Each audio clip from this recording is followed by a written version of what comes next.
If you've ever been in any situation where you've lost the one, the person you imagined would be sharing your life with you forever, you know what a gut-wrenching, heartbreaking, painful time that is. We're seeing more and more literature about the importance of allowing ourselves space to go through these grieving emotional stages. Just as like Kubler-Ross wrote about the 6 stages of dying, or, we understand death a little bit more because we understand there's going to be stages that we have to go through, and sometimes we go through number 8 before we go through number 2. We start seeing that if we don't give ourselves that space to grieve, then we will have what's called complicated grief. And this happens in relationships too. People who are out there feeling like only half a person, they get half invested with someone. Many times they're in a stage of complicated grief because they haven't allowed themselves to go through the steps necessary. There are actually 8 steps of emotional grieving that you should go through after a breakup or a significant loss of someone that was in your heart. And you have to go through them because if you don't, you won't really emotionally heal. You won't be available to move on and love another person. I'm going to go through these rather as quickly as I can.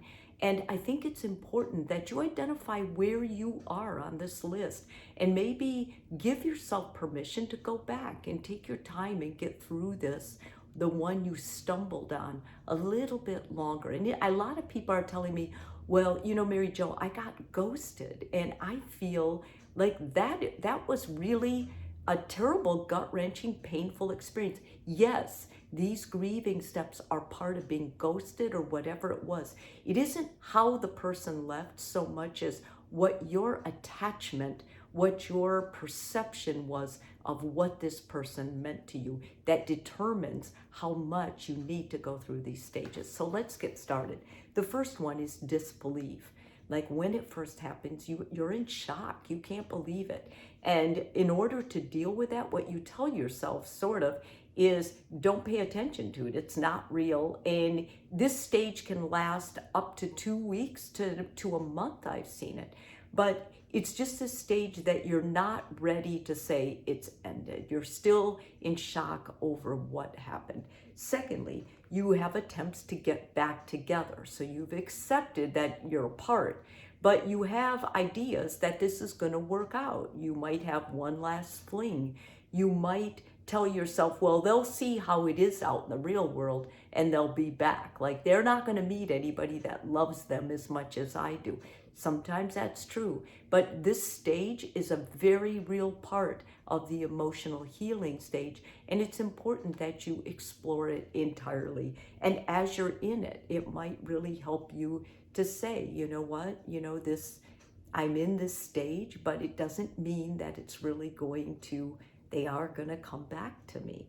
The shut-in phase, after you've accepted that this person probably isn't going to come back and the relationship was broken, you don't want to be around other people. You don't want to see happy people.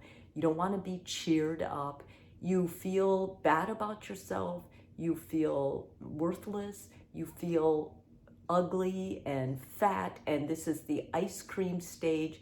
Everything that you don't like about yourself rears its ugly head, and you've decided at the shut-in phase that's just better you keep it to yourself. As a therapist, of course, I get calls during this time, and my big encouragement is just come to my office. You don't have to get dressed up pretty. You don't have to put makeup on, or for guys, you don't need to comb your hair. Just come to the office and let's talk about it. Because sometimes if you have somebody you can just talk on the phone or maybe online with, it'll help a little bit. It'll help make this stage go a little bit faster, because you can move through these at your speed, but you may have to go back and revisit them. Hopelessness, that you'll ever find anybody better. Because when you lose the love of your life, there is this idea that there was nobody else. And this stage is a very real part of it. You've given up hope, and you're just like, when somebody says, you got to get out there, you got to date around again, just not ready. You're in this stage, and don't force yourself. Rebounding. This usually happens. Somebody talks you into going out, or you start feeling angry about what happened, and you decide, I'm going to go out, I'm going to start dating. And when you do, you usually fall off from this person. I mean, this is not a stable person, and you're not looking for stability, honestly. You might think you are. You're just looking for someone to make you feel better about where you're at. The last good cry, and that usually happens right after the rebound fails. It's when you totally become vulnerable with the sense of loss, grieving. It's a very healthy stage, but you just really cry. And anybody that saw you would say, oh my God, they're not getting better. Actually, you are getting better. This is a big sign of healing. So let that cry happen. Acceptance. After the good cry, you accept, I'm going to live forward with my life without this person. And I have to quit thinking that this person, I needed them. I am a survivor. This is when you need to bring in the positive affirmations. I am a survivor. I've lived without this person before, and I will go on to live with this person again.